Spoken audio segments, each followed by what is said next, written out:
Mais il suffit que la personne ait écouté des formations où les mecs oublient complètement de parler de l'impôt sur le revenu, des loyers qu'on va toucher. La plupart, en fait, n'ont pas anticipé, en fait, cet impôt à payer. Moi, j'en vois encore beaucoup dire, je vais avoir 1 000 € de crédit, 1 500 € de loyer, c'est bon, j'ai un cash flow positif de 500. Ouais. Non. Ah, mais si, c'est bon, je suis du LMNP. Même ça, c'est pas sûr qu'on ait, qu'on n'ait pas d'impôt. Donc, c'est vraiment un calcul à faire. Parce que les gens n'ont pas forcément cette notion que l'immobilier, ça a un coût de conservation.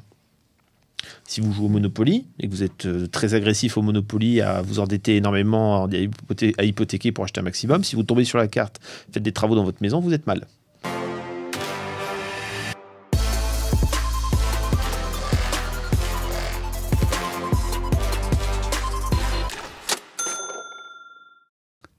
Salut à tous, je suis ravi de vous retrouver pour un nouvel épisode du podcast Ma question préférée. Donc je ne sais pas si c'est le podcast le plus sympa de l'ensemble des podcasts de la finance et de la gestion de patrimoine et des finances personnelles, mais en tout cas je sais que c'est le moins régulier.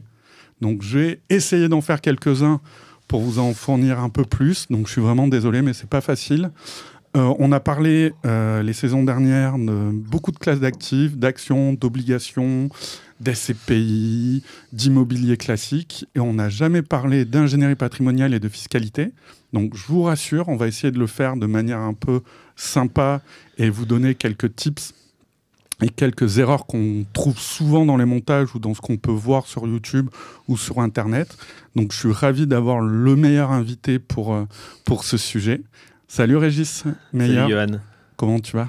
Ça va très bien.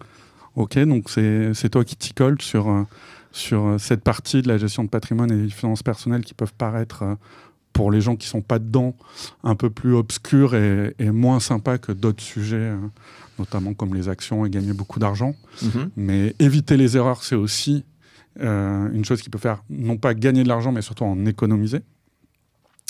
Donc tout d'abord, question classique, je te propose de te présenter. Voilà, tu as un confrère et savoir ce que tu fais et comment tu as voulu développer ton activité. Alors déjà, ce qui est important de comprendre, c'est que je ne suis pas du tout né dans la gestion de patrimoine, je suis un reconverti. D'accord. C'est-à-dire que j'ai choisi une voie classique où on m'a toujours dit qu'il fallait avoir un bac+5 sinon j'allais me retrouver au chômage. Mais bon, à 24 ans, je ne savais pas ce que je voulais faire très exactement. Donc, alors j'ai eu la chance d'avoir d'avoir été à Dauphine pour mes 5 années de fac et j'ai choisi un petit peu par hasard, parce que je ne savais pas trop ce que c'était. J'ai un bac+5 en supply chain management à la base, donc c'est tout ce qui est logistique. Donc je me suis retrouvé un peu malgré moi là-dedans et notamment j'ai travaillé dans les télécoms pour un des gros que je ne citerai pas. Et en fait, en 2013, il y a eu un plan de départ volontaire. Et on m'a proposé, comme à beaucoup de personnes, du pognon pour que je m'en aille. D'accord. J'ai pas réfléchi 10 fois. Ça faisait combien de temps que tu y étais? Ça faisait, si on cumulait, parce qu'avant j'avais été chez un petit opérateur que ce gros acteur de télécom avait racheté, donc tout cumulé, j'avais 7 ans d'ancienneté. D'accord, ça commençait à... Voilà, mais j'aimais clairement pas ce que je faisais, sauf qu'une fois que je suis parti, je savais toujours pas ce que j'avais envie de faire. Par contre, c'est là que j'ai touché un peu d'argent et que j'ai rencontré un conseiller en gestion de patrimoine. Ok, un indépendant? Exactement, un indépendant. Et entre-temps, c'était un ami de la famille aussi, donc j'ai pu en parler aussi un peu plus ouvertement. Comme je ne savais toujours pas ce que je voulais faire, je suis devenu consultant dans une SS2I. C'est bien parce que j'ai pu augmenter mes revenus rapidement. Mais comme j'aime pas faire du PowerPoint, je me suis très très vite embêté. Et finalement, je me suis dit, voilà, il faut que la gestion de patrimoine, c'est ça qui m'intéresse. Et donc, je me suis lancé. Et j'ai eu la chance d'être embauché dans une banque privée qui m'a extrêmement bien formé. Mais ce qui m'attirait dans ce métier, à la base, c'était, comme beaucoup de gens, la bourse et l'immobilier. Et quand j'étais jeune débutant dans cette boîte, on avait régulièrement des réunions le vendredi matin avec le directeur d'agence, qui était, moi, je trouvais génial. Mais une fois, le directeur d'agence n'était pas là. Donc, c'est un conseiller très expérimenté qui est venu. Et un jour, il nous a sorti cette phrase que j'oublierai jamais. « Je fais tout mon business par le civil ».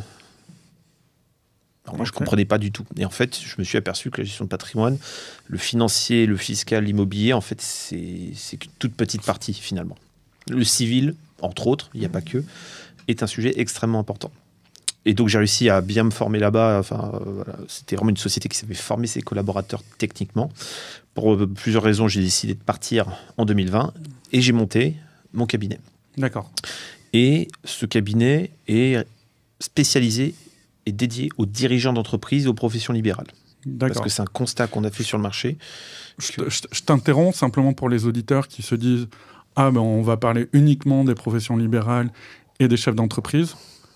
Pas forcément, parce qu'on va voir des structures qu'on va dire de type société, que beaucoup de particuliers utilisent, notamment des SCI, des SARL, et ainsi de suite. On va voir les avantages, les inconvénients, et surtout donner des tips pour éviter certaines erreurs qu'on peut voir fréquemment. Exactement. Voilà. Donc, si vous êtes cadre dirigeant, profession libérale, cet épisode est fait pour vous. Mais si vous êtes un particulier aussi qui souhaitait investir via une structure ou qui avait déjà investi via une structure, cet épisode est également pour vous. Exactement. Bon, déjà, un chef d'entreprise, de base, est un particulier. Oui, sauf bien qu'il sûr. a des problématiques supplémentaires avec l'entreprise. Voilà. Mais demain, on pourrait même considérer juridiquement que si vous construisez une SCI, vous êtes dirigeant d'une société qui est une SCI, qui est certes civile, pas commerciale, mais ça reste quand même une société. Et le cabinet donc s'appelle Résulte, et on l'a appelé comme ça parce que on s'est aperçu que souvent, des conseils étaient donnés, mais sans chiffres derrière. Notamment, par exemple, on fait un immobilier locatif, mais en fait, il y a très peu de chiffres qui sont donnés ou ils sont faux.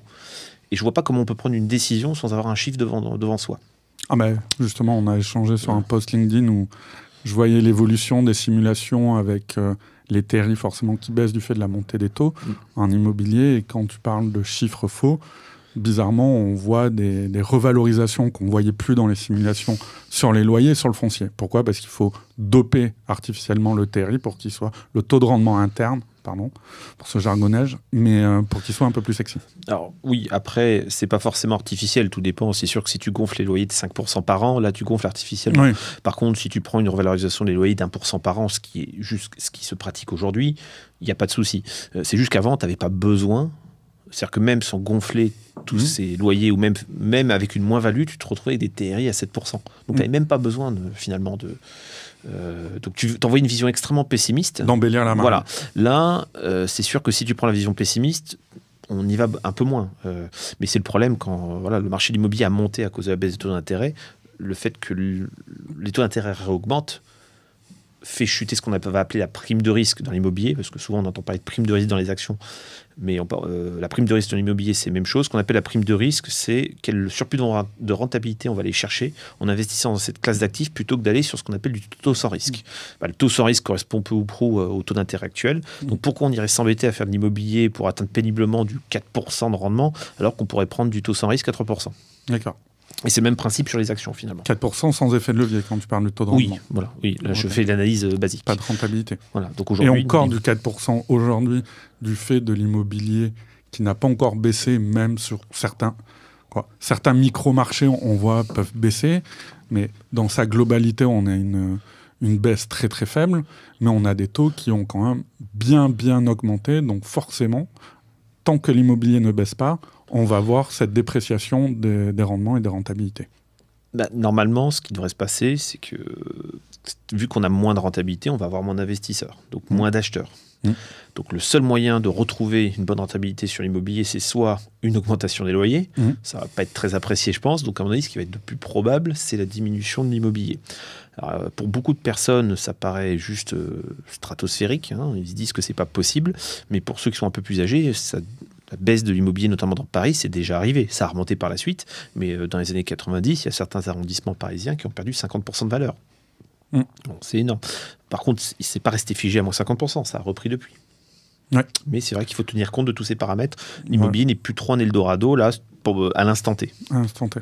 Voilà. Après, encore une fois, personne n'a de boule de cristal. Il y a d'autres éléments, donc tu parlais de la désolvabilisation des ménages du fait de l'augmentation des taux. C'est-à-dire qu'un salaire équivalent, et malheureusement les salaires n'augmentent pas ou trop faiblement par rapport à l'inflation, ils vont perdre en pouvoir d'achat immobilier. Donc votre passage, les gens qui souhaitaient passer d'un 2 pièces à un 3 pièces, avec des taux bas, pouvaient se le permettre. Maintenant, certains ne peuvent plus se le permettre. Du coup, vous baissez le nombre de la demande par rapport à l'offre. Voilà. Donc les prix vont forcément baisser. À ça, il y a une petite nuance. Pour moi, c'est la capacité à apporter du cash dans les opérations. Est-ce qu'il n'y a pas un matelas financiers importants constitués, notamment lors du Covid, d'épargne, qui vont pouvoir être réinjectés dans l'immobilier pour avoir des financements avec un peu plus de cash et beaucoup moins de crédit. Voilà.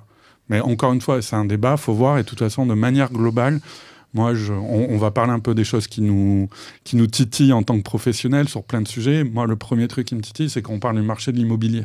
Alors qu'il y a plein de micro-marchés, que ça soit au niveau sectoriel, au niveau géographique, et que, bien évidemment, les marchés ne vont pas répondre de la même manière les uns et les autres.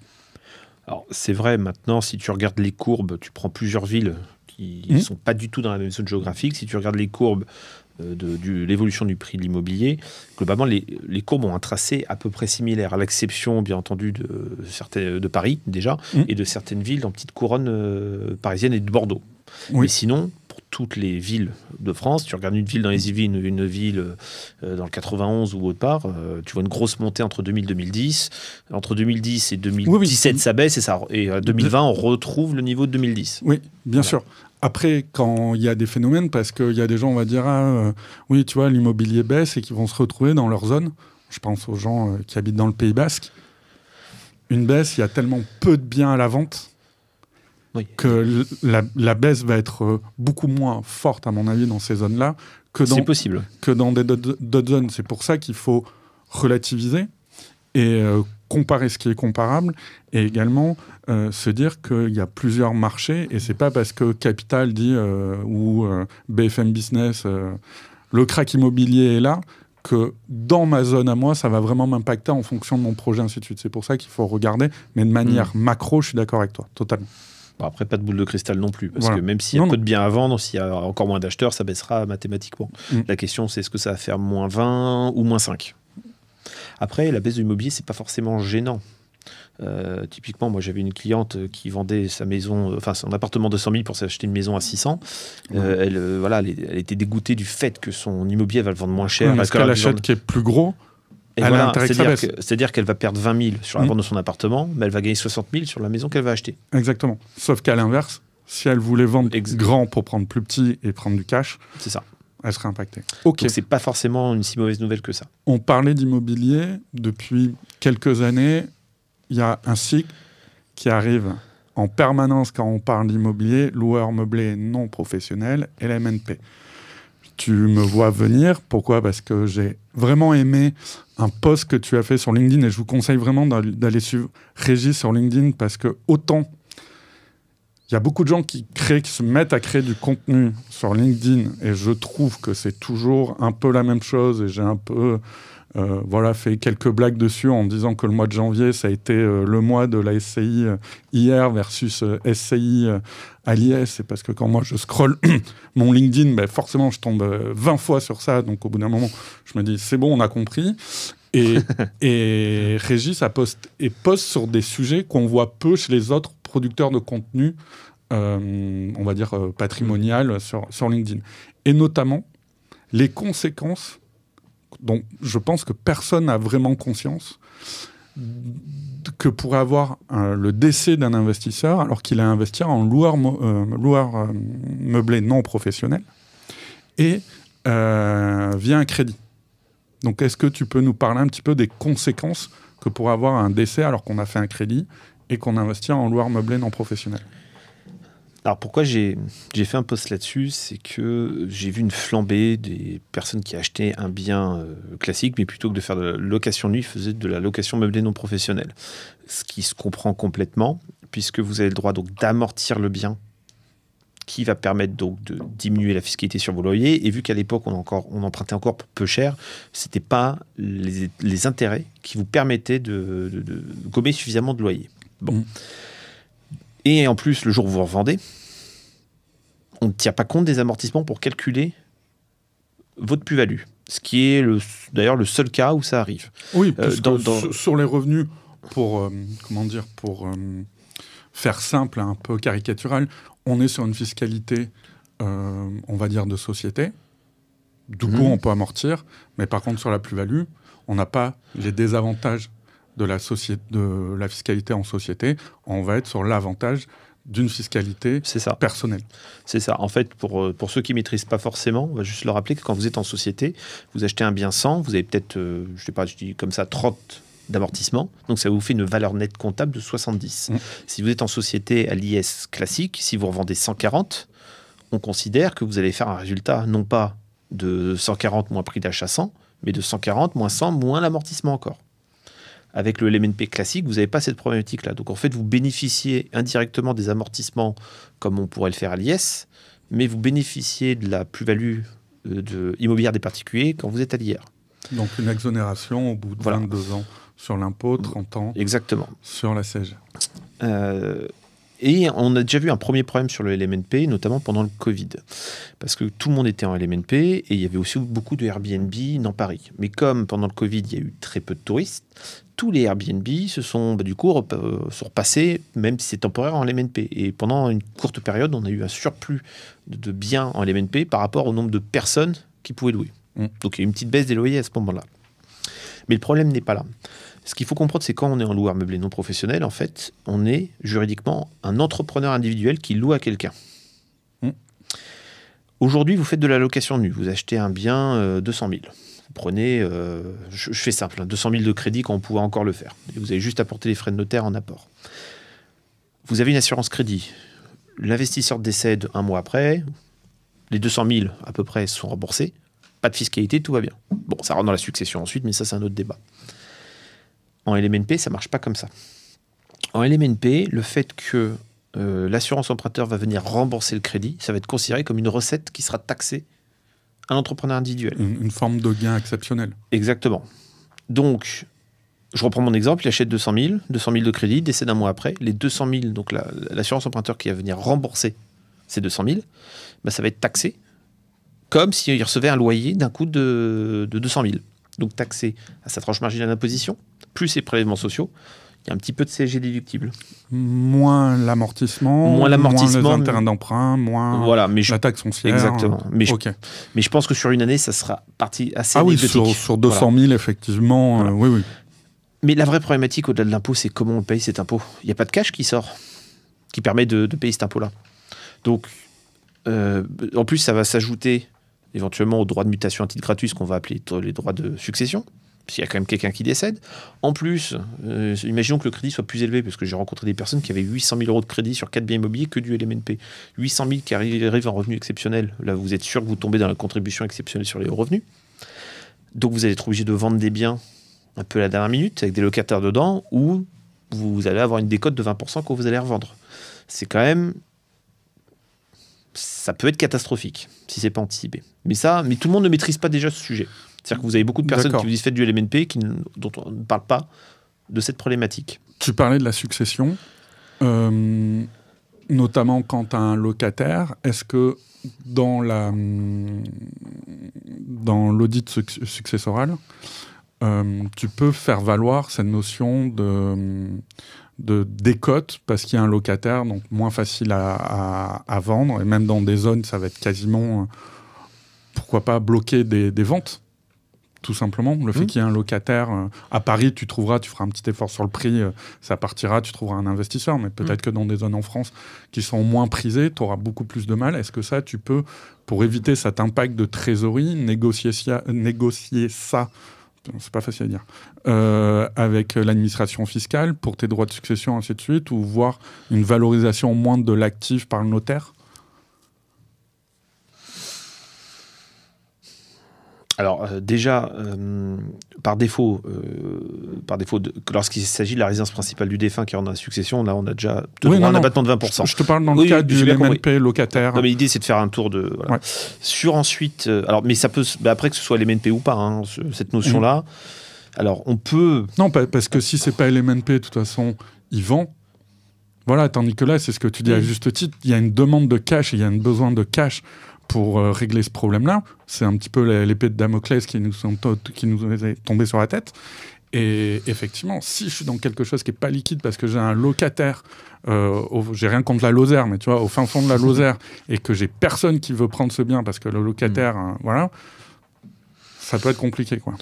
Ça peut être compliqué. Après, c'est sûr que si Non, mais si le bien est évalué 100 et que tu le mets à l'actif successoral 10 000, bon, ça va pas le faire. Et en plus, ce serait contre-productif. Parce que si tu le mets dans l'actif successoral 10 000 et finalement que tu le revends 80, on considère que tu as fait une plus-value de 70 000 qui est taxée tout de suite. Ouais. Sans abattement pour durée de détention. Donc là, c'est 36,5. Donc finalement, c'est même pas un bon plan.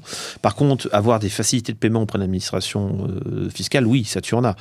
Elles sont pas gratuites et ils peuvent comprendre. Ils peuvent comprendre qu'un bien immobilier, ça se revend pas en 2 semaines. Ouais, surtout dans le contexte actuel. Voilà. C'est pour ça qu'il faut toujours avoir du cash à côté. Et le meilleur moyen de se couvrir de ça, c'est une prévoyance, mine de rien. C'est ce que j'allais te poser la question, puisque tu as parlé aussi des moyens pour éviter ça. Quels sont-ils et quelles sont les solutions que tu peux mettre en place et que tu conseillerais à mettre en place aux auditeurs? Alors déjà, première chose à mettre en place, vérifiez si vous avez vraiment besoin de faire du meublé. Parce qu'aujourd'hui, vous allez remonter des taux d'intérêt. Et si vous faites les calculs, vous verrez que des fois, vous n'aurez peut-être pas besoin de passer en meublé avant la 8e année. Parce que la problématique, quand vous faites à la fois du meublé et aussi vous avez des intérêts d'emprunt, comme vous avez finalement trop de déficit, le déficit des amortissements, il est reportable indéfiniment, mais pas celui sur les intérêts d'emprunt. Il est reportable que 10 ans. Et des fois, on en perd. Donc des fois, vérifiez si on a besoin de passer en meublé tout de suite. Sur certains biens à Paris, moi je suis persuadé que vu les taux d'intérêt aujourd'hui, il n'y a aucun intérêt, vous ne paierez aucun impôt avant au moins la 10 ou 11e année. Oui, parce que le loyer est relativement faible par rapport à la valeur vénale. Exactement. Donc le rendement est faible. Et si je veux être sarcastique, aujourd'hui avec des TEG à 4%, ça fait un paquet d'intérêts déductibles. Donc au final, avec ce paquet volumineux d'intérêts, plus un peu, pas un peu justement, c'est faux, mais une nouvelle taxe foncière qui est elle aussi à flamber et des charges de copro, bon an, mal an, on va déjà être plus ces travaux qu'on pourra en résultat d'exploitation, voilà. C'est ça. Donc ça, c'est déjà, vérifier si on a vraiment besoin de faire du meublé. Des fois, avec les taux d'intérêt aujourd'hui, on peut rester non imposable, des fois pendant plusieurs années. Premier point. Deuxième point, il faut... Alors ça peut se faire dans le cadre du montage. D'accord, on peut utiliser ce qu'on appelle la clause Musel pour... Retenez bien ça, clause Musel. La clause Musel, c'est une manière de dire qu'en gros, ce n'est pas la banque qui sera bénéficiaire de l'assurance emprunteur, ce seront les héritiers. Je le schématise très grossièrement, mais globalement c'est ça. À charge des héritiers ensuite de rembourser le crédit. Sauf que pour ça, il faut que la banque accepte. Ça, c'est le premier point. Et deuxième point, comment on fait une fois que le crédit est déjà fait? Bon, plus compliqué. Troisième solution, mais que personne ne va apprécier, je pense, c'est tout simplement de ne pas mettre dans le bilan de l'entreprise, parce que, encore une fois, vous êtes en entreprise individuelle quand vous louez un MNP, dans le bilan, vous ne mettez pas le passif. Vous ne mettez pas l'emprunt. D'accord. C'est possible, vous pouvez le faire. Si vous faites ça, par contre, les intérêts d'emprunt ne sont pas déductibles. C'est pour ça, à mon avis, que c'est une solution que personne ne retiendra. Et encore. Et ton expert comptable, quand il fait ta compta, tu lui demandes de ne pas le mettre au bilan simplement, il te dit OK, il n'y a pas de souci. On a tout à fait le droit. D'accord. On a tout à fait le droit. Et après, je pense qu'en fait, la meilleure solution, honnêtement, pour beaucoup de personnes, c'est d'avoir une prévoyance à côté. Alors, pour tous ceux qui sont cadres dirigeants, ou qui travaillent dans des grosses entreprises, les prévoyances collectives sont obligatoires. Donc, en fait, si ça se trouve, vous en avez une. Donc, si ça fait 20 ans que vous êtes dans la boîte, vous vous en souvenez pas, mais vous en avez une, il suffit de demander à votre RH, et vous regardez, et souvent, ils vous donnent 200-300% de votre salaire brut, plus des majorations si vous avez des enfants à charge. Donc, des fois, ça suffit finalement pour payer. Mais des fois, ça suffit pas. Donc, peut-être en prendre une en complément, repasser en location du temporairement. Enfin, voilà. C'est ça qu'il faut voir. On apprend qu'on est malade, c'est un peu cynique comme approche. Si malheureusement, on nous découvre quelque chose et que... ce sera trop tard pour prendre une prévoyance. Par contre, la prévoyance mais repasser en loose day, entre guillemets, comme tu disais, en nu, pourquoi pas. Voir. Voilà, exactement. Mais de manière générale, il faut diversifier. Faire que de l'immobilier et que du LMNP, c'est pas diversifié. Je suis pas le seul à le penser. On est beaucoup à penser qu'un jour l'État va s'attaquer à cette niche. Alors ça se trouve, ils attaqueront dans 20 ans. Mais comment ça va se passer? Alors, je vais faire une petite dédicace à un copain, un confrère, Julien Périal, parce que c'est une de ses marottes. C'est qu'aujourd'hui, tu vas dans les grandes villes, tu ne peux plus avoir de nu. À la proposition, tu veux te loger, tu veux être locataire, tu trouves que du loueur meublé non professionnel. À des tarifs, forcément, les gens, en plus de l'avantage fiscal, ils seraient bien bêtes de ne pas en profiter, augmentent le loyer parce qu'ils s'est meublé, ils se le permettent. et qu'aujourd'hui, tu as quand même, qu'on soit pour ou contre, une notion d'accès au logement, et que ça prend une part importante dans le pouvoir d'achat des Français, et qu'aujourd'hui, est-ce qu'au bout d'un moment, comme tu dis, l'État va pas siffler la fin de la récré en disant vous êtes gentils, mais les loyers étouffent beaucoup de personnes, donc on va arrêter avec ce meublé et meubler tout le parc immobilier de Paris, quoi. Ou Paris ou les grandes villes, hein. J'entends, là où tu vas avoir une offre de meublé. Oui, en plus, le problème, c'est que les bailleurs font des baux d'1 an. Donc, après, j'ai pas 10 appartements à l'MNP, mais je suis pas vraiment convaincu qu'un locataire qui se dit qu'il va peut-être rester qu'un an dans le logement va prendre soin de votre logement. Au moins, je serais curieux de voir tous ceux qui sont à l'MNP, un petit peu la rotation des locataires qu'ils ont. Est-ce qu'ils arrivent vraiment à louer toute l'année? Et même s'ils louent toute l'année, le gestionnaire locatif qui vous loue votre bien, la remise en location, il ne la fait pas gratuitement. Donc souvent, il vous ponctionne un mois de loyer. Donc en fait, je pense que si on met tous les chiffres, après c'est à vérifier, hein, vous avez des LMNP qui sont extrêmement rentables, d'autres qui ne le sont pas. Mais si on met tous les chiffres, je ne suis pas forcément convaincu que ce soit systématiquement rentable. Non, je suis content d'avoir ta vision là des choses. Pourquoi? Ça montre qu'on n'est pas une science dure, et je me force à le dire qu'on peut avoir des avis divergents, et qu'aujourd'hui, si tu veux, tu tapes LMNP, c'est vu comme l'alpha et l'oméga de l'investissement. Et voilà, donc c'est bien aussi d'avoir un discours qui change un petit peu de cette approche-là. Il faut diversifier systématiquement. Il y a eu plein d'histoires ces dernières années qui nous montrent que ceux qui ne diversifient pas un jour vont se casser la figure. On a plein d'exemples comme ça. Moi, j'avais des amis qui bossaient à la Société Générale, qui avaient notamment beaucoup payé en actions gratuites. Et à un moment, j'ai eu ce débat avec eux. Est-ce que vous n'allez jamais les vendre? Non, ça ne se cassera jamais la figure. Ils n'ont pas vu la crise des subprimes, et encore moins l'affaire Kerviel. L'action Société Générale, elle valait 120 ou 130 euros, je ne sais plus. Elle en vaut quoi, 23, 24 aujourd'hui. Enfin, je n'ai pas les chiffres exacts, mais c'est de cet ordre-là. J'ai un client trader à l'ASG qui avait son patrimoine exclusivement en actions gratuites Société Générale, et qui a mis, je pense, 10 ou 12 ans de prime. Donc, t'imagines le paquet. Voilà, j'ai fait l'audit, je lui ai dit, au bout d'un moment, c'est une prise de risque hallucinante. Voilà. Il y a ça, il y a aussi, à un moment, il y avait un fonds qu'on ne citera pas, mais tu sais duquel je parle.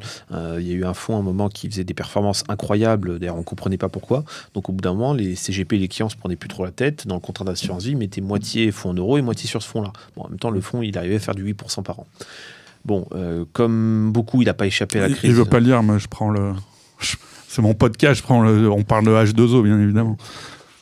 H2O multibon, très exactement. Et c'est vrai qu'il faisait des performances incroyables. Bon, pendant le Covid, il s'est cassé la figure un peu plus que les autres. Ce sont des choses qui peuvent arriver. Mais la vraie problématique qu'on a eue derrière, c'est que comme ils avaient un peu d'actifs non cotés dans leur fonds, la valeur absolue de l'actif non coté est restée le même. Mais en pourcentage, il a dépassé un certain montant, qui a fait que le fonds a dû être suspendu pendant quelques semaines ou quelques mois, plutôt quelques mois, avec des investisseurs qui ne pouvaient plus récupérer leurs billes. Et encore une fois, donc là on parle de rendement, mais les performances passées ne prévalent pas des performances futures. Et je ne veux pas les défendre, parce que bon, ils ont été condamnés par l'AMF, que ce soit le fondateur, voilà, et que je pense qu'il y a eu des erreurs de fait, objectivement. Mais leur performance, faut rendre à César ce qui appartient à César. Leur performance 2022 est loin d'être dégueulasse. Hein. Ils s'en sortent beaucoup mieux que certains. Voilà. Après, il y a eu des problèmes de liquidité, et ça, il faut faire attention. Mais à culpa. Bon, moi, j'étais pas dedans, mais par chance et par aussi, comme tu disais, incapacité à. Je suis peut-être plus bête que la moyenne des CGP, mais incapacité à comprendre la surperf. Donc, j'y suis pas allé. Donc, je suis pas impacté en termes de clients, mais effectivement, aujourd'hui, quand tu regardes les perfs un peu de manière un peu brute, ils se démerdent pas mal du tout. Donc voilà, faut relativiser. Non, mais par contre, quand tu te retrouves avec des clients qui avaient mis 70% de leur patrimoine financier sur ce fonds-là, et du jour au lendemain, on leur dit 70% de ton patrimoine financier n'est plus disponible. Oui. Et tu prendras un crédit conso pour payer l'école de commerce, qui était le but du placement de ta fille. Mais on peut aussi dire, je ne vais pas parler du neuf, mais moi je me rappelais que pendant quelques années, je disais à mes clients, le neuf, il faut faire attention de ce qu'on achète, mais je leur disais, arrêtez de faire de l'ancien, parce que on a un truc qui s'appelle le réchauffement climatique, vous n'êtes pas à l'abri qu'un jour, l'État commence à taxer les biens énergivores. Et en fait, je me suis trompé sur 2 éléments. Un, c'est arrivé plus tôt que prévu, mais là, ils ne vous disent pas, je vais taxer, ils vous disent carrément, vous ne pouvez plus louer. Alors, il y en a plein qui s'étonnent, mais c'était sûr que ça allait nous tomber sur le coin de la figure. Alors, depuis peu, j'ai regardé et allez voir Esther Duflo. Donc, c'est pas Cécile Duflo, Duflo Santé, Esther, qui est prix Nobel d'économie. C'est une franco-américaine qui est prof à MIT et qui dit qu'en fait, qui regarde toutes les politiques de réhabilitation du logement, notamment aux États-Unis, en fait, sont des gouffres et des pompes à fric. Et en termes environnementaux, ne produisent pas les effets qu'on espère qu'ils vont créer sur l'amélioration du climat. Et qu'en fait, beaucoup de personnes qui sont plus dans une doctrine écologiste sur ces sujets-là disent attention, c'est pas du D en fait, pour avoir vraiment les bénéfices de cette politique-là, c'est du B. Oui.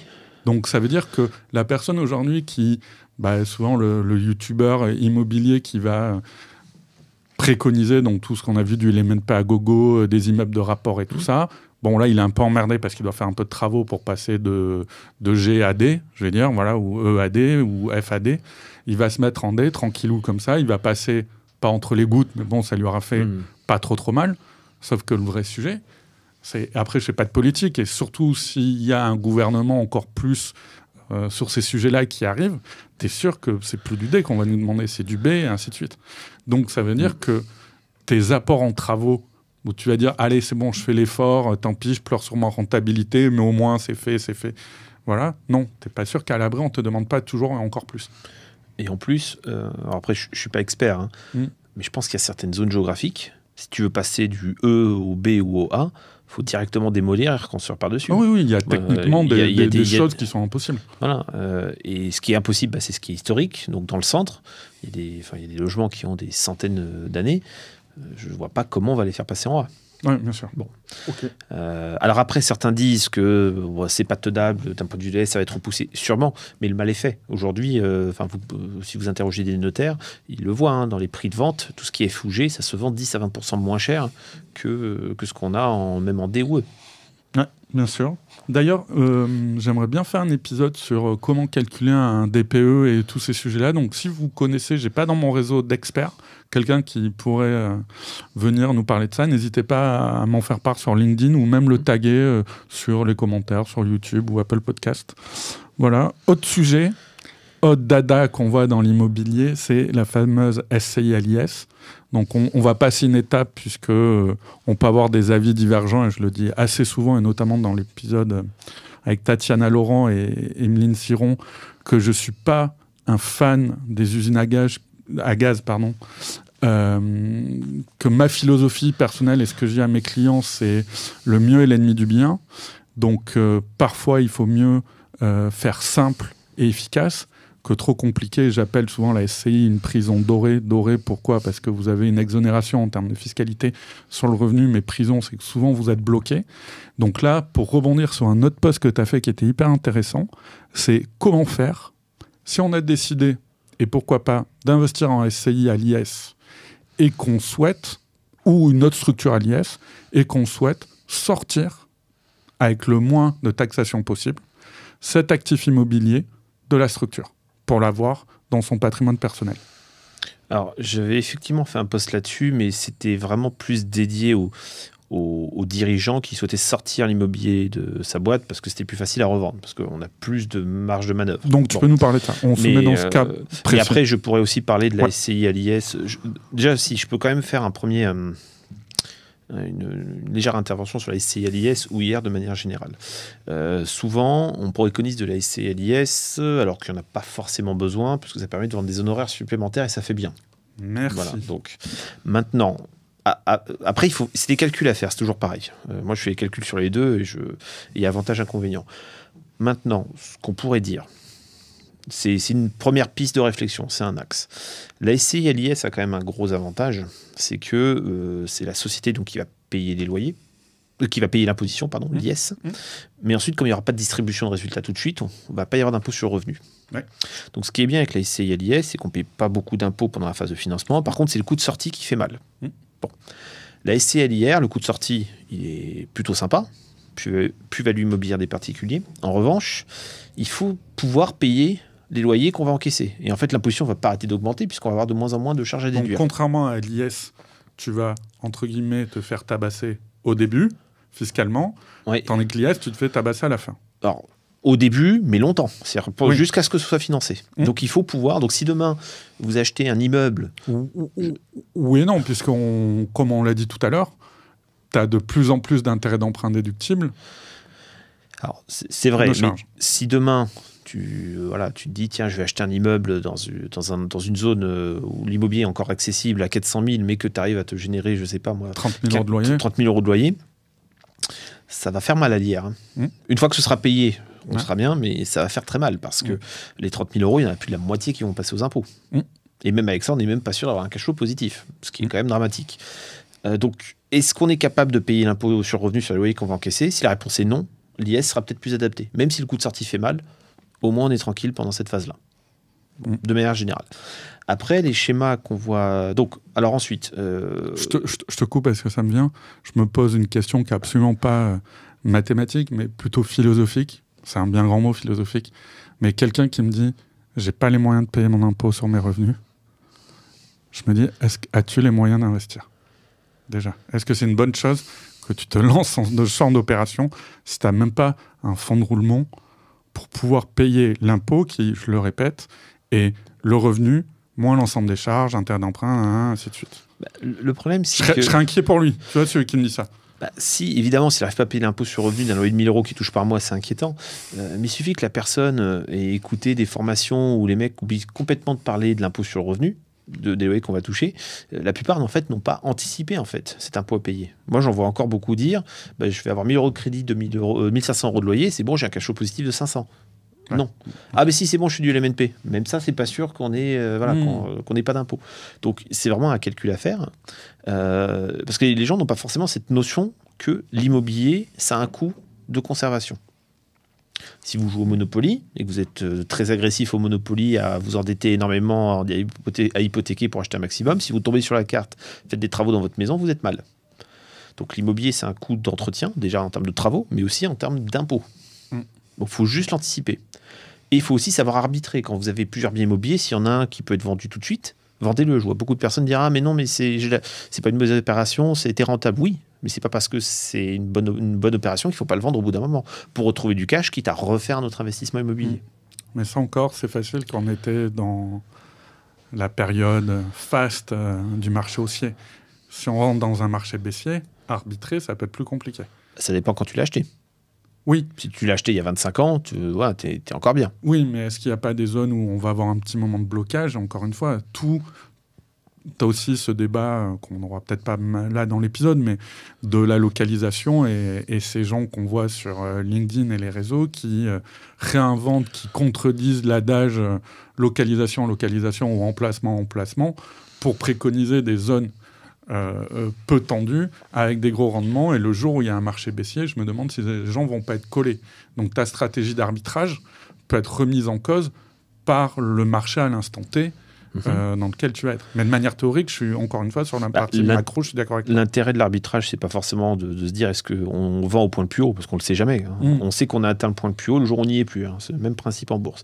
Le principe de l'arbitrage, c'est de retrouver de la liquidité sur son patrimoine.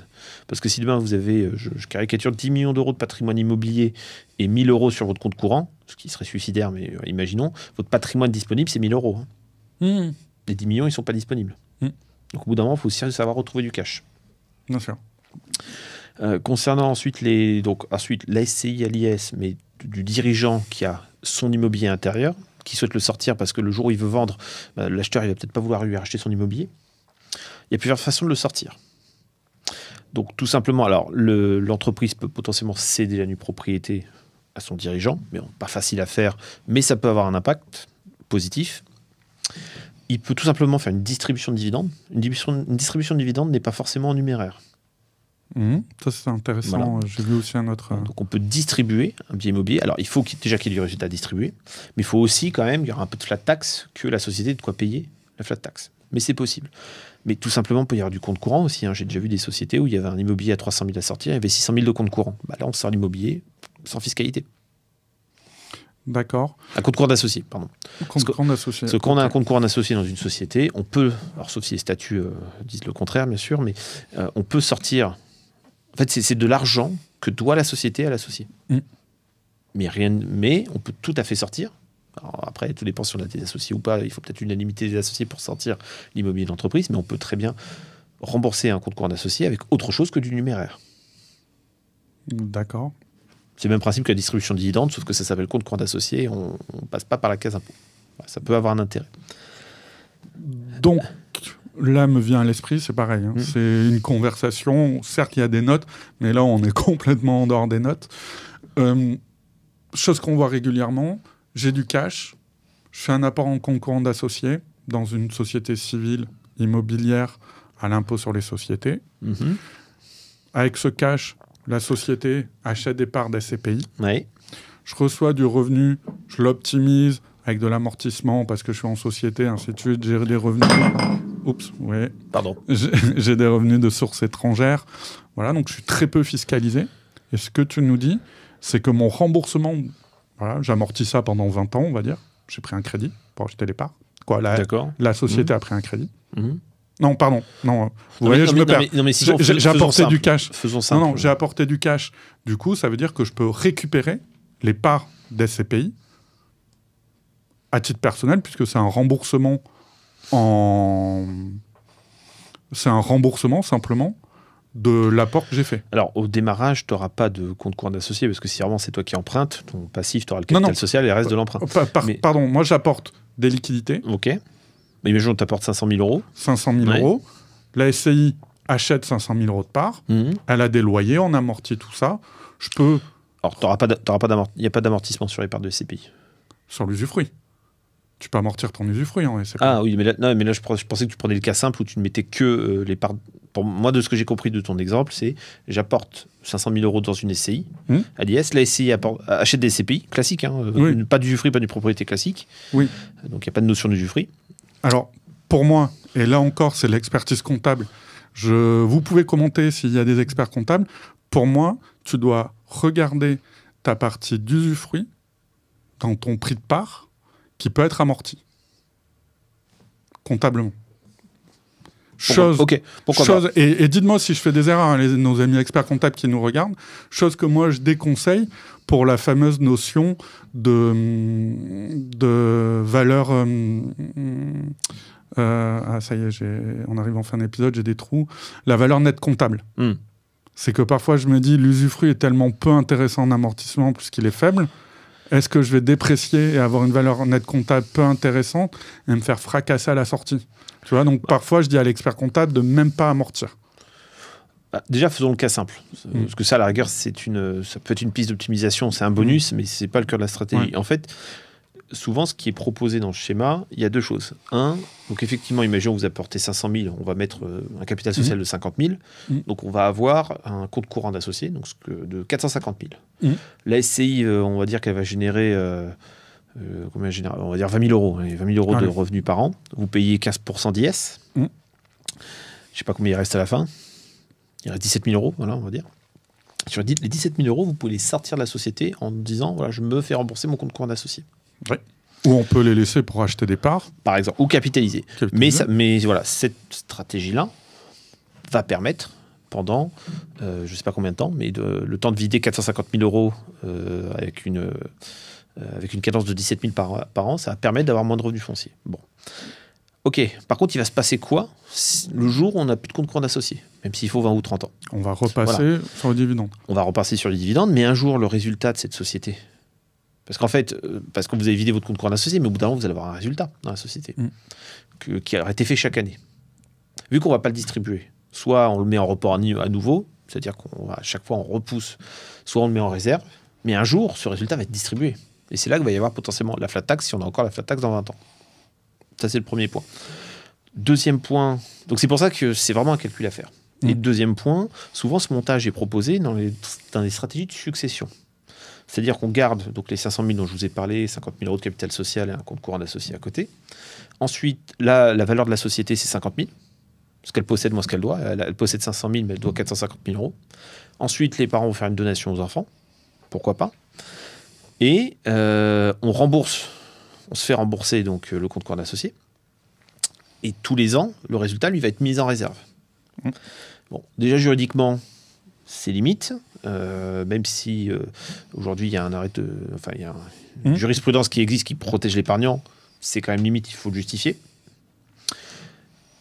Donc on fait ça parce qu'on dit, bah voilà, comme ça, les 450 000 euros, j'aurai peut-être suffisamment de temps pour les vider, frais de succession pour les enfants, 50 000, voilà, je suis très fort. Certes. Sauf que le jour où les enfants vont avoir cette société, un jour ils voudront peut-être la liquider. Il y a toujours 450 000 de résultats. Donc, eux, ils vont être taxés. Donc des fois, on va mettre des montages pour faire économiser 20% de frais de succession aux enfants, mais pour leur faire payer dans la distribution de résultats, peut-être 30%, voire plus dans les prochaines années. Je ne suis pas sûr, donc ça va dépendre. C'est sûr que si on est face à des investisseurs qui ont une tranche en droit de mutation, en frais de succession à 45, là, la question peut se poser. Après, si la personne me dit, mais moi, ma priorité, je me fiche que mes enfants payent plus, moi, je veux juste avoir des revenus fonciers pas chers, pas de problème, ça me va. Mais est-ce qu'il y a vraiment intérêt à faire un démembrement avec ce qui va se passer par la suite? J'en suis pas sûr. Ok.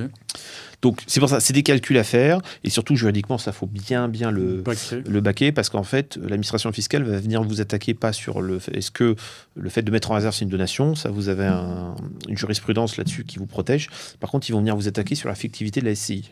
Donc, s'il vous plaît, faites bien les assemblées générales, faites des comptes rendus de gérance, écrivez bien les PV, vous les tenez dans un registre, justifiez économiquement pourquoi vous mettez en réserve, distribuez-vous de temps en temps des dividendes, enfin, faut pas trop faire l'imbécile. D'accord, faut pas abuser avec parcimonie. Exactement. On invite les soucis et les requalifications. C'est ça. Ok. Est-ce qu'il y a des sujets que tu peux voir, puisque tu vois certaines personnes qui postent ou que tu as entendu dans différents podcasts ou des vidéos YouTube, des erreurs ou des approximations qu'on voit régulièrement en termes de fiscalité, de droit civil, des choses comme ça, des choses qui t'irritent un petit peu? Alors, c'est des bribes, c'est pas des gros sujets, mais je vois beaucoup de gens poster des choses basiques où il y a des mauvaises réponses. Par exemple, la fiscalité des revenus fonciers. Il y a systématiquement des erreurs. On dit, par exemple, quelqu'un qui a une TMI à 30%, c'est quoi sa fiscalité? C'est 30 plus 17 prélèvements sociaux. C'est une mauvaise réponse parce qu'on oublie systématiquement la CSG déductible de 6,8%. Alors certains me disent, tu pinailles. Non, je pinaille pas parce qu'à la fin, c'est quand même 3 à 4 points de différence en fonction des tranches marginales. Donc on pinaille pas du tout. Oui, et du volume de loyer. Voilà. Et c'est quand même pas compliqué de faire on n'y pense pas toujours, ce qui est dommage. Alors c'est vrai que cette CSG, elle sera déductible sur N+1. Mais à la fin, c'est comme ça. Si on vraiment veut faire le coût fiscal, il faut tenir compte de ça. Bon, après, c'est pas la fin du monde, mais c'est vrai que c'est quand même systématique. C'est une erreur que je vois dans 99% des cas. Alors ensuite, le fait que... Alors ça, c'est des erreurs, mais ça ne m'irrite pas parce que c'est pas non plus... c'est pas intuitif. C'est le fait de ne pas savoir calculer un TRI. Un taux de rendement interne. Quand on entend, j'ai fait 20% sur 4 ans, donc j'ai fait 5% de par an de rendement de TRI, non, pas du tout. C'est pas comme ça que ça se calcule. Par contre, pour le calculer, il faut une calculette financière. Si on avait 5% par an, on aurait beaucoup plus à la fin que... On aurait beaucoup plus que 20% à la fin. Tu divises pas par 4. Exactement. Mais au bout d'un moment, quand on crée du contenu, faut pas se tromper, parce qu'on sait aussi qu'on va avoir des personnes qui vont vouloir pointer nos petites erreurs. Oui. Et après, c'est ce qu'on fait en ce moment, c'est que on marche sur des œufs, et dites-le moi si vous dites on n'a rien compris, c'était beaucoup trop technique, vous êtes allé beaucoup trop vite, vous êtes fait plaisir entre experts. C'est possible. Et je suis prêt à le reconnaître, c'est pour ça que j'ai longtemps hésité à faire ce type de sujet. Ou au contraire, si vous avez appris des choses sur l'élément de pan 4DC, plein de choses aussi, vous pouvez commenter. D'autres choses, tu vois, Oui, il y a quelque chose qui mérite, mais là, ça va plus être pour le dirigeant. Mais après, les personnes qui nous écoutent vont peut-être se lancer à leur compte et devenir dirigeant un jour. Moi, quand j'entends dire des dividendes en SAS, ça coûte que 30%, ça me m'irrisse le poil au plus haut point. Parce qu'effectivement, vous avez 30% de flat tax. Mais c'est 30% de flat tax sur un résultat sur lequel on va vous prendre de l'IS aussi. Oui, forcément, tu passes par la casier. Oui, mais il y a beaucoup de personnes qui sont encore convaincues j'entends même encore des personnes se dire qui montent une SAS, par exemple, et qui veulent se rémunérer qu'en dividende parce qu'ils n'ont que 30%. Non, ils n'ont pas que 30%. Il y a 100 de résultats. on va appliquer un IS, genre je prends l'IS auto normal à 25%, il va rester 75%, et sur ces 75%, on va appliquer 30%. À la fin, il reste 52,5%. Donc non, c'est pas 30%, hein, la flat tax, pour eux, c'est flat tax plus IS, à la fin, il reste 52,5%. Oui, tu es à 47,50 et voilà, ou même, tu peux être un peu moins quand tu es au global, quand tu es en taux réduit à 15 à l'IS. Exactement. Ouais. Mais voilà, ça, c'est un truc qui mérite. C'est 40-50, je crois, la partie. C'est ça, exactement. Ouais. C'est ça. Ouais. Et c'est vrai que ça mérite le poil parce que c'est quand même un calcul. En fait, mais au bout d'un moment, personne ne pose des calculs. En fait, c'est souvent on le fait dans notre tête. Et alors des fois, c'est intuitif, mais d'autres fois, ça ne l'est pas. Hein. Il y a un sujet, mais je ne vais pas en parler aujourd'hui. On a diabolisé pendant des années le dividende de SARL parce qu'il était soumis aux charges sociales.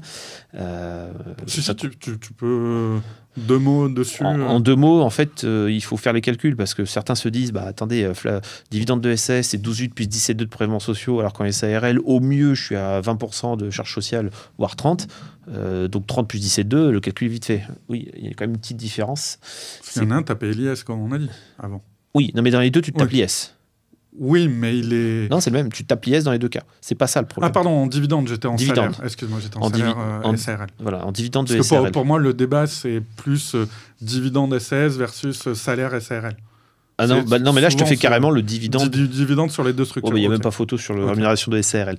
Mais sur dividende de SARL, dividende de SAS, donc certes, dividende de SARL, vous avez des charges sociales qui seront très souvent de 30%, tout dépendra de la tranche sociale dans laquelle vous êtes. La seule différence, c'est que dans les dividendes de SARL, vous pouvez faire payer les cotisations sociales par la société. Alors qu'en dividende de SAS, les 17,2, ils sont payés par le dirigeant. Et en fait, à la fin, ça fait une grosse différence. Mais le seul moyen de s'en rendre compte, c'est toujours pareil, c'est de faire les calculs. Et en fait, personne ne les fait. Ok. Alors, peut-être que les gens ont une aversion pour Excel, ce qui n'est pas mon cas, parce qu'un simple tableur Excel, ça suffit.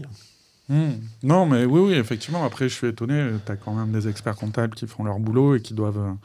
je sais pas, je me dis que ça doit être... je suis pas expert comptable, mais ça doit être... C'est pas intuitif non plus. Hein.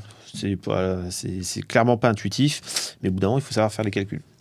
Après, les experts comptables ont aussi beaucoup de travail, les pauvres. Hein, donc, surtout en ce moment. Oui.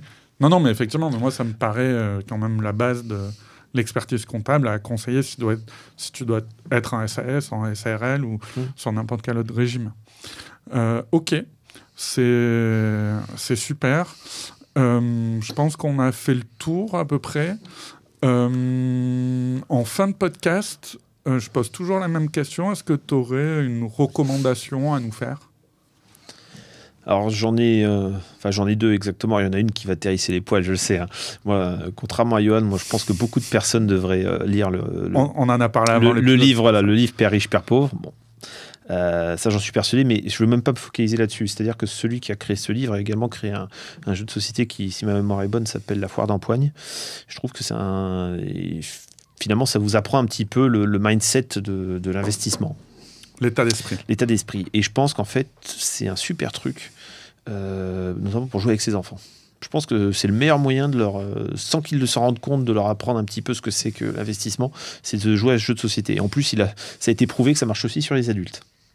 D'accord. Donc, c'est une recommandation. Tu fais des parties avec des prospects, des clients, les Houcan ? Ça serait rigolo. Non, il faudrait que j'essaye un jour, mais j'ai pas encore passé cette étape. Autant le livre, effectivement, comme tu disais, je trouve que c'est... moi, je trouve qu'il est un peu tarte à la crème et il y a des choses où je suis pas d'accord avec lui, mais bon, peu importe, mais effectivement... Parce que ça s'applique pas en France non plus sur certaines choses. Mais oui, bien sûr. Mais au-delà effectivement, sur le jeu de société, avec plaisir, effectivement, pour essayer, voir s'il y a des comment dire... comme pour moi, c'est mon grand sujet du moment, les névroses patrimoniales. Et souvent, on les acquiert petits. Et effectivement, si ça peut lutter contre ça, des schémas qu'on a tous, qu'on nous a transmis, voilà, on entend tous des prospects quand on fait beaucoup de clientèle. Tu vois, souvent, moi, je vois les schémas, les discours qui sont souvent des choses qu'on nous a racontées petits. Tu vas voir les gens qui vont se dire je veux ma résidence principale, jeter un loyer par les fenêtres. Tu vois qu'il y a des vrais sujets, une grand-mère ou des parents qui ont été retraités, locataires, qui ont galéré, tu vois, et qui a affecté. Donc, je trouve ça pas mal, effectivement, pour on va dire des enfants en bas âge. C'est pour quel âge, à peu près ? Tu peux jouer avec des enfants, faut pas... je pense qu'il faut qu'ils une dizaine d'années. Peut-être pas, mais au moins 5-6 ans minimum. Oui, d'accord. Mais après, c'est pas ma spécialité. Oui. Non, mais effectivement, donc il faut pas être ado ou... Non, pas forcément. Donc, après, tu peux jouer avec des enfants encore en bas âge. Faudrait que j'y ai joué une fois. Il faudrait voir avec des enfants si c'est possible. Mais... Écoute, on va se faire des... Après, je suis désolé, mais s'il y a un truc qui m'érisse le poil, je sais que je reviens à la question d'avant. C'est beaucoup d'influenceurs, notamment dans la finance. Ça m'irrisse le poil parce que souvent, certains disaient il n'y a pas de différence entre le CGP et l'influenceur. Il y a quand même une sacrée différence de taille. Hein. Il n'y en a pas qu'une, mais il y en a une de taille. Le CGP, quand il vous conseille, il engage sa responsabilité. Alors, contrairement à l'influenceur, ça c'est le premier point. L'influenceur, il vous donne un avis comme ça, et ensuite derrière, une fois que vous avez fait l'investissement, il y a juste un peu de suivi derrière à faire. Ça, il ne le fait pas non plus. Et aujourd'hui, on a une conformité très bien passée pour savoir qui est assez lourde. L'influenceur n'a pas du tout cette problématique-là. Donc, mais c'est aussi un peu de notre faute, à nous professionnels. C'est-à-dire qu'il y a une place qu'on aurait pu prendre. Moi, je suis en train d'essayer de la prendre actuellement, mais qu'on aurait pu prendre sur les réseaux pour parler de ça. On l'a pas fait. Parce que beaucoup, l'écosystème aujourd'hui des CGP en France n'a pas encore vraiment pris le pas des réseaux sociaux, même si ça commence à venir. Donc au bout d'un moment, on a laissé la place à des gens qui l'ont prise. Oui, donc on en est responsable aussi. C'est les gens qui font ce métier, qui ont d'abord fait un peu de marketing et qui se sont dit, je vais me former et on va voir, c'est un peu fake it until you make it. C'est des gens qui sont là, faut envoyer du lourd, du contenu, et après, si je suis approximatif, c'est pas très grave, je vais avoir des appels, j'ai eu à me débrouiller, on va voir comment je vais gérer les dossiers. Après, est-ce qu'ils vont garder leurs clients? Je pense qu'ils ont une phase d'acquisition qui peut être importante, mais le fait de satisfaire le client, quand techniquement t'es pas à l'aise et que tu racontes parfois n'importe quoi, mais une fois... Mais très souvent, les influenceurs dont je te parle, moi je te parle pas de ceux qui font du contenu, parce qu'à la guerre, ceux qui font beaucoup de contenu, mais qui sont pas au niveau, mais qui vont quand même essayer de gérer le client et s'auto-former, ça je peux le comprendre. Moi je parle pas de cela, moi je parle des personnes qui vont parler de certaines choses, mais ils vont pas être rémunérés du tout par le client, parce qu'ils ne prendront jamais aucun client, ils vont être rémunérés par le produit. Tu vises des gens qui ont un podcast et une chaîne YouTube et qui cherchent des sponsors pour arrêter de payer le podcast sur ses frais personnels. Si vous êtes société de gestion, merci de me lancer ça. Si vous êtes société de gestion, promoteur immobilier, plein de métiers qui veulent travailler et avoir la gentillesse de se sponsoriser, avec grand plaisir pour en discuter. Non, mais regarde des influenceurs de télé-réalité qui conseillaient d'acheter du Bitcoin, par exemple. Oui. Non, mais si vous les avez suivis, vous pouvez absolument pas engager la responsabilité de ces personnes-là. Bon, après, il y a l'AMF qui a commencé à dire faites attention, et qui a commencé eux-mêmes à les condamner parce que ils ont quand même pas tout dit, mais pour autant, ils ont quand même 10 fois moins de responsabilité que des professionnels comme toi et moi. Et il y a, on va dire, un post d'un confrère qui a 1000 fois plus d'écoute que moi sur son podcast que vous connaissez sûrement tous. Je vois les chiffres d'affaires, puisque les partenaires, je travaille avec eux et je vois à peu près ce qui est facturé par épisode, ou d'autres podcasts qui marchent un peu moins bien, je vois les chiffres d'affaires qu'ils font. Je connais pas le chiffre d'affaires moyen d'un CGP non indépendant ou indépendant, mais il y a effectivement des podcasts qui font 2 fois le chiffre d'affaires, à mon avis, ou qui font des 100 000, 150 000, voire 200 000 de CA. Et quand tu fais autant d'argent, j'estime que, tu parlais de prime de risque, c'est que quand tu gagnes autant d'argent, faut t'impliquer et avoir ta responsabilité. Les chirurgiens gagnent beaucoup d'argent parce qu'ils ont une responsabilité. Les avocats peuvent parfois gagner beaucoup d'argent parce qu'ils ont une responsabilité. Le notaire gagne de l'argent parce qu'il a une responsabilité. Et il l'engage surtout. Oui, voilà, quand je dis il a une responsabilité, c'est bien évidemment, c'est sous-entendu qu'il l'engage. Tandis qu'effectivement, quand vous faites 100 000 ou 150 000 ou 200 000 de CA, que vous avez des invités, et moi je fais gaffe, et je suis pas à l'abri d'avoir un problème un jour avec un invité, mais comme je suis pas rémunéré, je suis à l'abri, mais un invité qui fait n'importe quoi, une société de gestion, peu importe, quelqu'un qui crée un produit, et je pense, les podcasteurs ont ce discours en disant « Ah, mais moi, je conseille rien, les gens font ce qu'ils veulent », mais rien que donner le micro à quelqu'un, je trouve qu'on doit engager... Voilà. Parce que si je mets, je sais pas quoi, aujourd'hui on voit des trucs hallucinants sur l'immobilier tokenisé, je sais pas si t'es propriétaire, si c'est des royalties, machin, je vais viser personne, mais c'est des grosses boîtes qui ont des problèmes avec l'AMF, j'estime que si moi en tant qu'invité, je leur donne la parole et grâce à cette parole, via des sponsors, je gagne de l'argent, j'estime que je dois engager ma responsabilité. Voilà. Après, on n'est pas tous d'accord. Je pense qu'il faut alerter aussi les investisseurs sur un point. Sauf cas de figure extrêmement rare, on peut s'enrichir avec l'investissement, mais ça prend du temps. Pourquoi à un moment d'une folie des bitcoins? C'est parce qu'on avait le fantasme de devenir milliardaire en 2 ans. Alors, il y en a qui sont arrivés, et encore, je ne suis même pas sûr qu'il y en a qui soient arrivés. Et oui, il y a eu des milliardaires avec le bitcoin, mais c'est ceux qui avaient acheté en 2013 ou 2012. Ils ont quand même attendu 6-7 ans avant que ça se passe. Donc, il y a quand même de la patience. Après, si vraiment on veut vraiment s'enrichir très rapidement, je pense que c'est plus le fait de monter une société qui va vous aider à le faire plutôt que l'investissement. C'est pas en mettant 1000 euros, vous n'avez pas fait devenir milliardaire.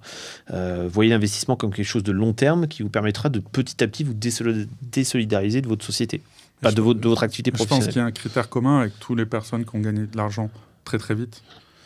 Je peux être vulgaire et utiliser, je ne sais pas si tu suis le tennis, mais il y a Benoît Paire qui utilise souvent un terme animalier pour parler de la chance.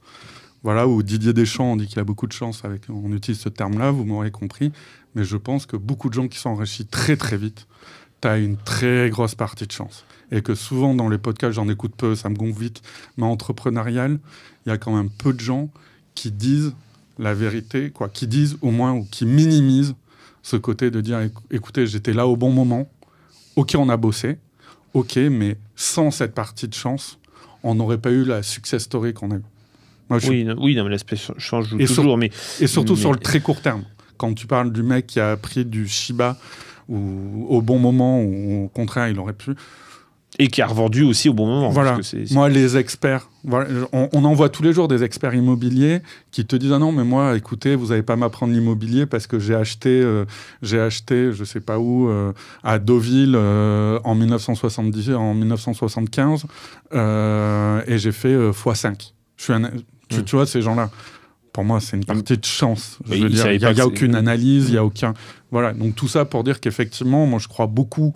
Les rares cas où il y a eu je ne parle pas des sportifs de haut niveau, des gens comme ça, mais qu'il y a eu un enrichissement hallucinant, il y a une grosse partie de réussite et de chance. En tout cas, pour pas dire le mot vulgaire. Dans l'investissement, oui. Après, je serais un peu moins absolu que toi pour monter des boîtes qui tout de suite cartonnent. C'est pas forcément un phénomène de chance, c'est aussi quelqu'un qui a vu qu'il y avait un problème à traiter, qui l'a traité correctement et qui a su communiquer. Bien sûr. Ça, pour moi, c'est moins de la... Mais tu as quand même des boîtes qui se sont survalorisées du fait d'être dans un critère de taux et qui, dans un contexte multiple en private equity avec la hausse des taux, qui vont se dire « Ah, j'aurais mieux fait de vendre il y a 2-3 ans ». Bizarrement. Oui, et pourtant, l'idée, les fondamentaux, ils sont pas moins bons. Ils développent de la même manière. Ils sont aussi smart. Ils sont pas plus bêtes qu'il y a 6 mois ou 18 mois, tu vois. Donc, c'est juste un contexte. Voilà. Bon, on a dépassé. Où c'est qu'on peut te retrouver? Donc, LinkedIn. S'il y a des gens, des cadres dirigeants, des professions libérales. Je communique beaucoup sur LinkedIn. On a aussi un très beau site web qui était complètement refait, qui est en ligne depuis hier d'ailleurs au passage. Ok, l'adresse www.rezult.fr. Ok, super. Quant à moi, comme d'habitude, vous pouvez me retrouver sur LinkedIn, vous pouvez m'ajouter sur Johan Tortig. Le podcast est disponible sur les plateformes classiques de podcast, que ce soit Apple ou Spotify ou autre. La chaîne YouTube, surtout, n'hésitez pas à en parler autour de vous, ça permet de relancer la chaîne pour faire plein de contenu. Et vous l'avez compris, contenu que je paie.